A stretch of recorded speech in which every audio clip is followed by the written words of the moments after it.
It says that the local criminal court, upon motion of defendant and consent with the DA, order the action be transferred to a drug court, which is designated by the fucking chief administrator. And they do an order of removal, and it doesn't take effect until 5 days after it's issued. Unless, prior to the effective date, the drug court says we're not taking this case, or we'll take this case on an earlier date. Upon providing notification, the drug court shall promptly give notice to the defendant, his counsel, and the DA. So, it says the drug court has to give the notice, not the court that issues the order.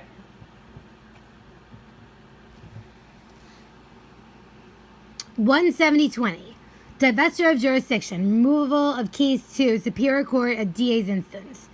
At any time before entry of plea of guilty or commencement of a trial containing a charge of misdemeanor, an indictment charging the defendant with such misdemeanor is filed in the Superior Court, the LCC is divested of jurisdiction.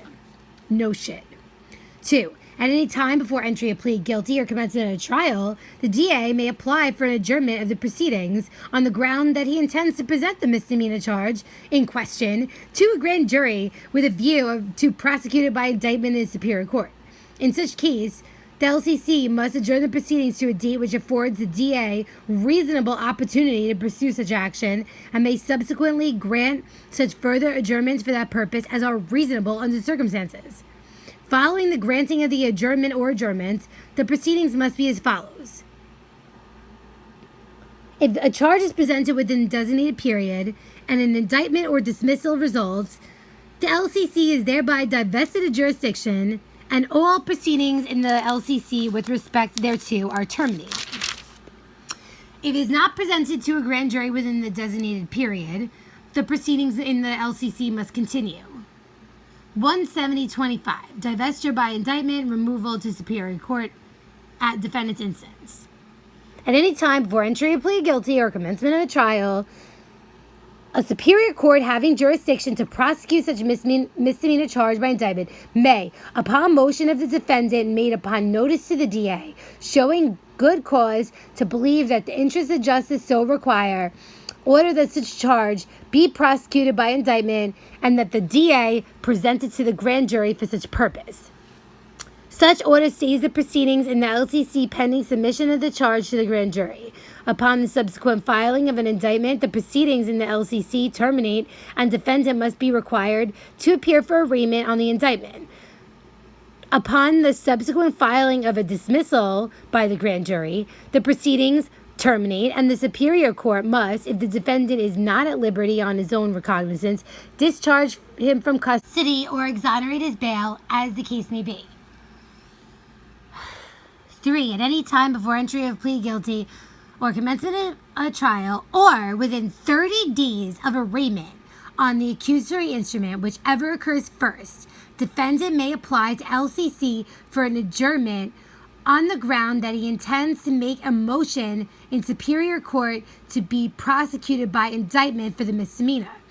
In such case, the court must adjourn the proceedings to a date which affords the defendant reasonable opportunity to pursue such action, and may subsequently grant further adjournments for that purpose as are reasonable under the circumstances. Following the granting of adjournments or adjournments that are reasonable, the proceedings must be as follows. A. If the motion is not made within the designated period, the proceedings in the LCC must continue. B. If a motion is made, such motion sees the proceedings until an entry of an order determining such motion. C. If Superior Court grants the motion, the order sees the proceedings, and upon a subsequent indictment or dismissal, the proceedings are terminated in the LCC. D. If the Superior Court denies the motion, the proceedings in the LCC must continue. 4.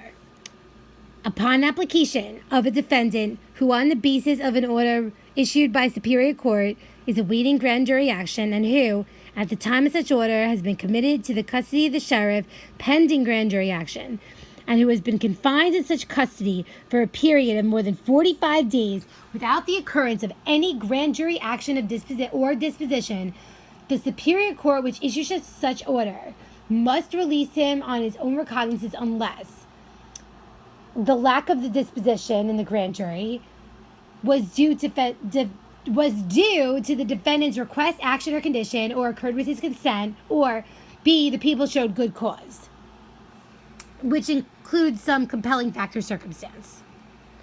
All right, 17030 will be in the next video.